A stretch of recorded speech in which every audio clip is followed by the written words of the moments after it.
Hi, I'm Ryan from Educate.me, and today I'm going to show you 7 things to do before you start the school year.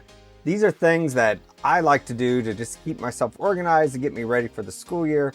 You don't have to do all of them. You be you and find which ones work for you and which ones don't. So the first piece is let's do some organization of our Google Drive. I have my Google Drive up here, and as I scroll down through here, there's a lot of stuff in here that I've never organized before. I'm going to just basically start over and clear out everything. Now, I'm not going to delete everything. I tell people just put it somewhere, don't delete, because it's easier to pull something out of a folder than it is to recreate it after you've deleted. So on the left side, I'm going to select my drive, and under new, I'm going to create a new folder. In this folder, I'm going to call archive. Now my archive folder shows up there. Oh, but it's down here. Let's fix that. Let's put a couple exclamation points at the start. Now archive is always going to be at the top. I'm going to take everything out of my Google Drive and archive it and throw it in that folder. I can always find it later by searching, and if I think about it, the archive is going to be basically a copy of what my folder looked like. I can sit here and drag each one of these over to archive. Well, that's going to take forever. What I would recommend, go scroll to the very bottom of my drive. That's what I've done here. I've scrolled all the way to the bottom. I can't scroll anymore. You can tell over here I'm at the bottom. I'm going to click the first one. Now I'm going to scroll up to the top. I'm going to hold down the shift key and click everything underneath archive. And look, it highlights all of that. Now I can just drag that over to archive and give it a second. Boom, everything's in archive. And when I go to my drive, I only have one folder called archive. So everything is still there. It just, you can relax. Now that I've cleaned that up, and I can open up archive, and you'll see it looks exactly like my drive did before. It's just everything out of the way. But I didn't delete it because sometimes you'll need something that was in that folder. So I can rest easier now that everything's a little bit cleaned up. I go back to my drive. Everything I work on this year, I want to put into one folder.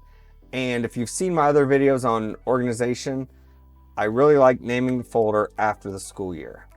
And then inside that folder, I create a folder called Documents, and I create a folder called Downloads. I have my documents, and so inside the documents, that's where I'd put all my documents. I'd maybe create a folder for each class, or however you want to organize it, a folder for lessons, but everything goes in the documents. And then I have downloads. That's where I'm going to put all my downloads. That's everything that I would start out the school year with on Google Drive. Archiving all my old stuff, put it into an archive folder, and then create a new folder for 21-22. Next year, I'll do the same thing. I'll grab everything out of here, except for the archive folder, throw in the archive folder, and then create a 22-23 folder. Next, creating a class list in Google Sheets. You may do this by class period. You may do this if you're an elementary teacher, you probably just have the same class all day, depending on how you want to do it. But I would create a spreadsheet for your classes. Why do that? Anytime you need a list of your students, they're right here, and it's really easy to copy and paste that into whatever you want to do. If I want to email all my students, I can select all their email addresses here, copy it, go to compose and paste it in there, and I can email all my students. That depends on, we're going to talk about communicating a little bit later, but that's one way of doing it. Anytime I need a class list, I can use this. If I need to make a checklist, I can use this. When you create your class list, you might not think the student ID number is very important, but your tech department does, and a lot of other things that you do does. So if you can get that information easily out of your student information system, put that in there. Also, separate first name and last name, because that'll come in handy later on for different things. I know you don't want to do that, but it just makes things easier later on. If you want to sort all this, I can click this left box to highlight everything, go to data, and there's a sort range. My data has a header row. See that first name, last name ID? I can say sort by last name and then sort by first name. And boom, it's sorted. If I get another person, I can sit there and scroll through and find where they go. I can also add them at the bottom and then resort it. How would I use this in practice?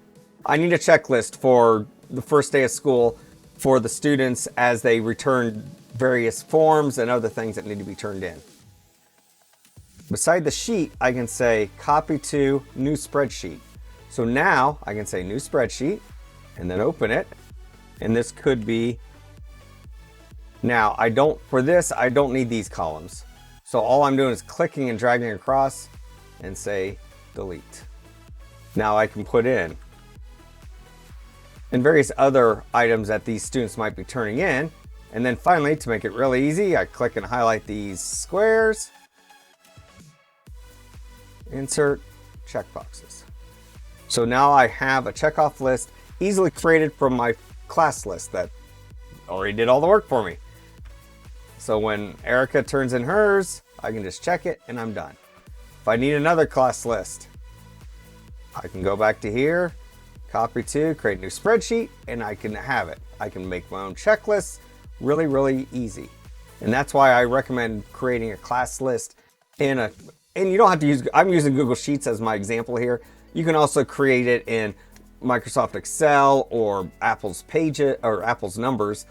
And instead of using this copy to, you would use file save as and save it as a new file. File save as. You almost never needed to use it unless you want to save it as a new file name. Third, Google Voice. Depending on how your school is set up for communications, a Google Voice number could be a nice addition to that communications channel.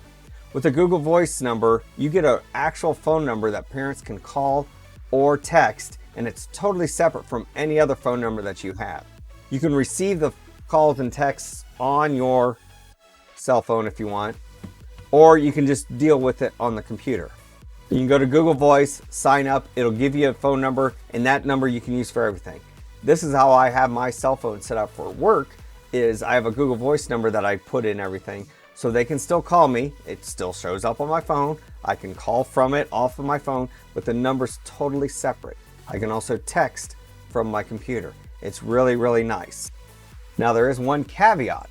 If you're in a Google district, unless your district is paying for it, you will not be able to create a Google Voice number with your school account. You'll have to use a personal Google account to create that Google Voice number. Third, set up your classroom's internet homepage. This can be a website, this could be your learning management system, this could be a start page. Whatever you select, you want one page that you can share the link, and here's the link to my start page for third period history. You want one page that you can share, and anytime a student has a question about where something is, you can direct them to the start page. After the first couple weeks, they'll know to go there first to check.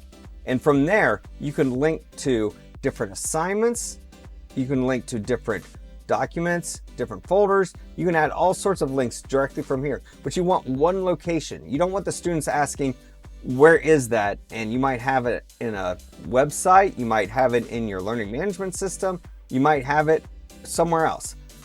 You want to create one place for them to go to and always be able to find their stuff.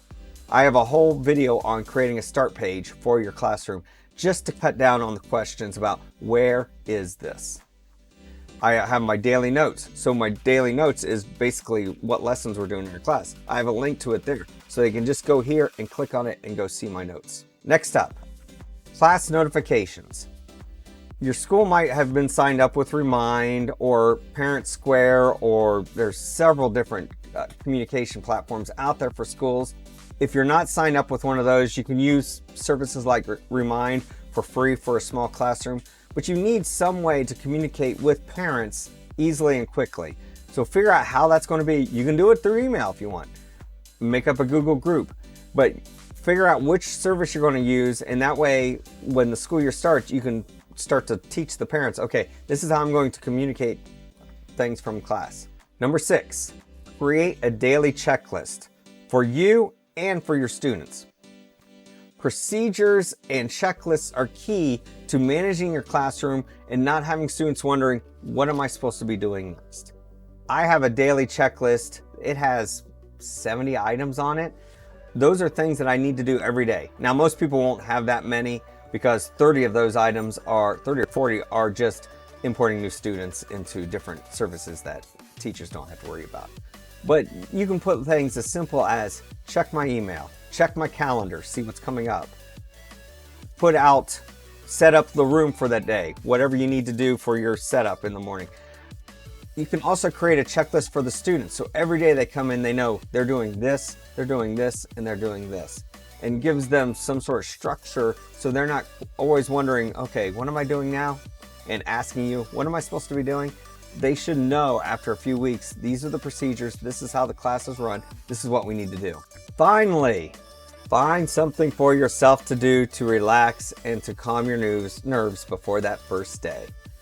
One of my favorite activities is watching the movie Back to School. Not only does it have Back to School in the title, but it also has Rodney Dangerfield. Kurt Vonnegut's in this movie. This movie is awesome. I love it.